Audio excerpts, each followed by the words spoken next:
Here we are in just a few days. We know a lot of students going to be going back to school, and then we know the transition from summer fun to a more structured classroom schedule, that can be tough for some kids, and that reveals symptoms of ADHD that need to be addressed. So here to share some insight, Allina Health child and teen psychologist Dr. Clinten Vanlith. Dr. Vanlith, thanks for joining us this morning.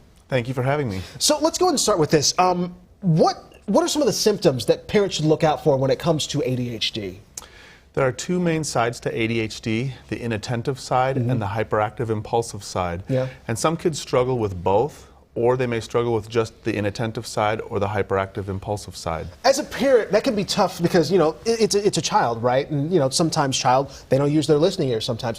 When do you need to make the call and say, you know what, this may be something else that I actually need to look into? When it becomes significantly disruptive to that child's life, academically, socially, or behaviorally. Okay.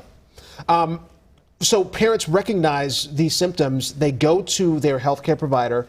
What does an evaluation look like? Because that would be the next step normally, right? Correct. A lot of times starting with the pediatrician is a good place to make sure there isn't anything medically going on for the child. And then there are some pediatricians that do ADHD evaluations, but a lot of them refer to psychologists to do a more comprehensive set of tests and interview. Okay. When it comes to treatment options, because I'm guessing there are a variety of treatment options, can you walk us through some of the treatment options that parents have at their disposal there? Sure. Three main areas that I start with. Number one, working with the adults in the child's life. The teachers, the parents, helping the parents set up structure and routine that maximizes their attention and task completion. And then maybe at school they qualify for a 504 plan or an IEP to receive some accommodations. When you say an IEP, you mean an individual education plan? Correct. Okay. So if this is the case and you walk down this road, let's say your child gets on medication, are there signs that parents should look out for when it comes to abuse of medication? Or are you seeing that at all? Or what do parents need to do then? I always encourage parents to closely work with their child in monitoring medication, making sure they're taking it as prescribed and in the correct dose.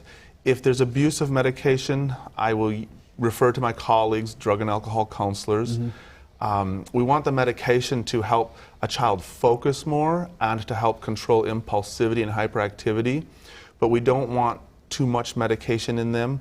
If we go too high with medication, we know that they may kind of zone out, and we don't want that at all. And I think doctors have become much more aware of that, and I see much less of that than I did 15 years ago. Are you seeing kids diagnosed at an earlier age with ADHD, or is it older kids that are being diagnosed with ADHD? What are you seeing right now?